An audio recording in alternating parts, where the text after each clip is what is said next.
Hello guys, welcome back to my YouTube channel. आपने classes Jaipur. आज से अपन स्टार्ट कर रहे हैं पशु परिचर भर्ती जो आई है उसके पार्ट बी की सभी क्लासें।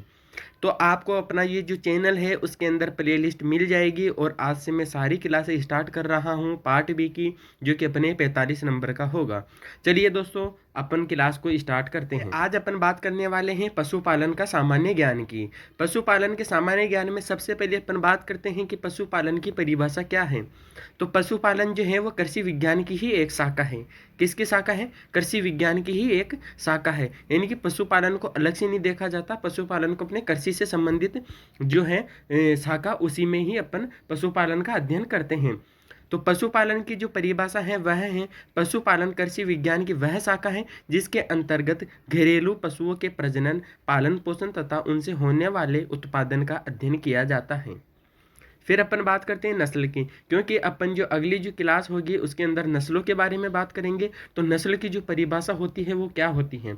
तो अपन बात करें नस्ल की परिभाषा की, तो वह है एक जाति के पशुओं का वह समूह है। यानी कि एक जाति के जितने भी पशु है उनका जो समूह होता है, जो कि सामान्य रूप से सामान्य रंग, रूप, आकृति, शारीरिक आकार, लक्षण एवं उपयोगिता आदि गुणों में जो समान दिखता है ना, वो क्या कहलाती है? नस्ल कहलाती है।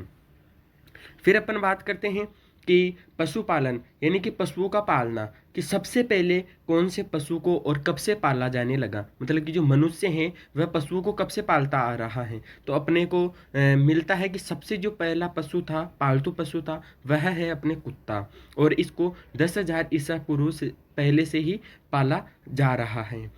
फिर अपन बात करते हैं भेड़ पालन की, कि ये कब से शुरू हुई। तो यह शुरू हुई है 8,700 ईसा पूर्व से। बकरी पालन 7,700 ईसा पूर्व से शुरू हुआ है। गाय और सूअर का पालन 6,000 ईसा पूर्व से शुरू हुआ है। भैंस और मुर्गी का पालन 2200 ईसा पूर्व से शुरू हुआ है। फिर अपन बात करते हैं आगे, एक संस्था आती है उसका नाम है NBAGR। इसका शॉर्ट नेम है। अगर इसके फुल फॉर्म की अगर अपन बात करें तो इसका नाम है national bureau of animal genetic resources. जो इसकी है स्थापना की अगर अपन बात करें तो इसकी स्थापना की गई थी 21 सितंबर 1984 को बेंगलुरु के अंदर। फिर कुछ ही दिनों बाद में इसको करनाल हरियाणा के अंदर स्थानांतरित कर दिया। तो इसकी डेट पूछ सकते हैं, 19 जुलाई 1985 को इसे करनाल हरियाणा के अंदर स्थानांतरित कर दिया गया। और ये जो NBAGR हैं, अपने national bureau of animal genetic resources से संस्था है।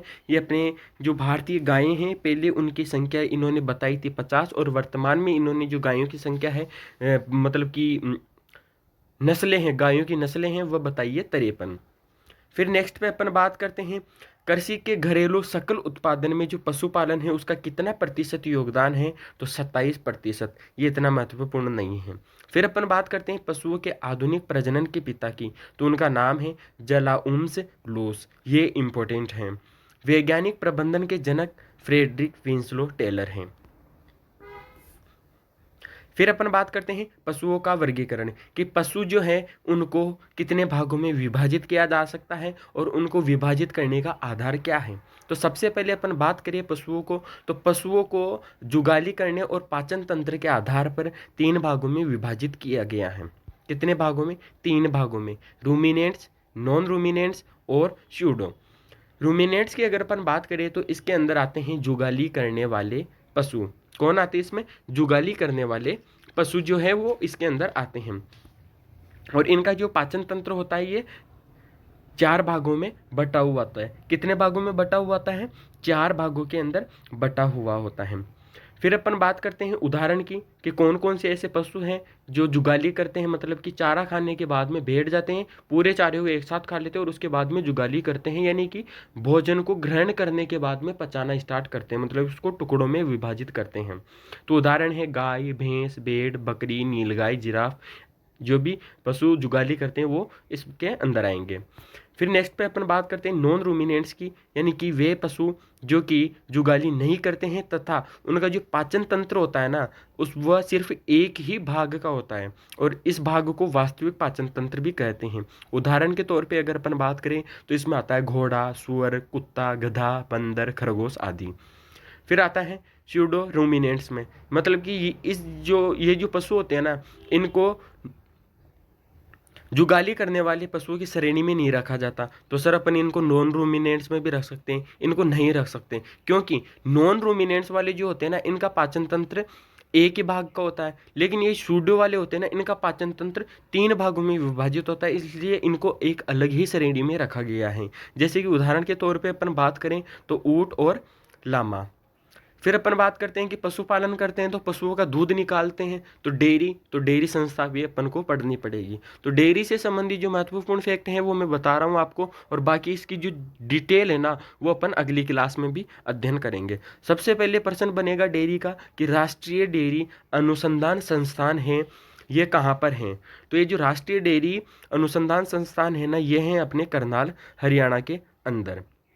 और राष्ट्रीय डेयरी विकास बोर्ड की स्थापना 16 जुलाई 1965 को की गई थी। आप चिंता मत करो, ये वाला फैक्ट मैं अगली क्लास में आपको पूरा डिटेल से पढ़ूंगा जब अपन श्वेत क्रांति का अध्ययन करेंगे, क्योंकि श्वेत क्रांति का संबंध अपने दूध से हैं और दूध का संबंध पशुपालन से है, और अपन तैयारी कर रहे हैं पशु परिचर की, इसलिए अपन अगली क्लास में इसको डिटेल से पढ़ेंगे। फिर बात करते हैं अपन सबसे पुरानी डेयरी की। तो सबसे पुरानी जो डेयरी है उसका नाम है पद्मा डेयरी, जो कि अपने अजमेर ज़िले में है। सबसे बड़ी डेयरी रानीवाड़ा डेयरी है, जो कि सांचौर जिले में है। अब कंफ्यूज मत होना, अगर सांचौर ऑप्शन में नहीं आए और उस जगह जालोर आ जाए तो अपन को जालोर सही आंसर देना है, क्योंकि सांचौर जो है पहले जालोर जिले में आता था, लेकिन वर्तमान में वह नया जिला बन गया। तो सांचौर दे तो सांचौर पे टिक करना है अपने को, पहली प्राथमिकता सांचौर को देनी है।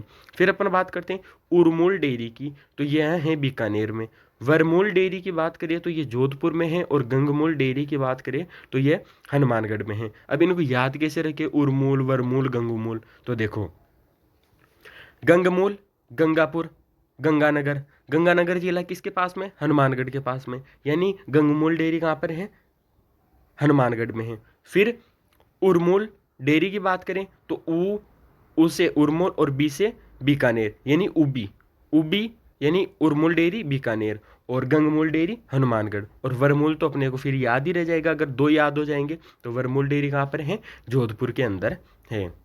तो धन्यवाद दोस्तों, ये थी आज अपने पशुपालन का सामान्य ज्ञान की फर्स्ट क्लास, और इसी सामान्य ज्ञान का थोड़ा सा और अपन अध्ययन नेक्स्ट क्लास में करेंगे, यानी पार्ट 2 में करेंगे, जिसके अंदर अपन अध्ययन करेंगे जो भी प्रमुख मतलब अपने क्रांतियां हैं पशुपालन से संबंधित, जैसे ऑपरेशन फ्लड हो गई जिसको अपन श्वेत क्रांति भी कहते हैं, रजत क्रांति हो गई, लाल क्रांति हो गई, इन सभी का अपन अध्ययन नेक्स्ट क्लास में करेंगे। और मैं आपको ये जो पशुपालन पशु परिचर का जो अपने सिलेबस हैं कंप्लीट रूप से पार्ट बी का अपन इसी चैनल के ऊपर अध्ययन करेंगे, तो आप आज ही अपने इस चैनल से जुड़ जाइए।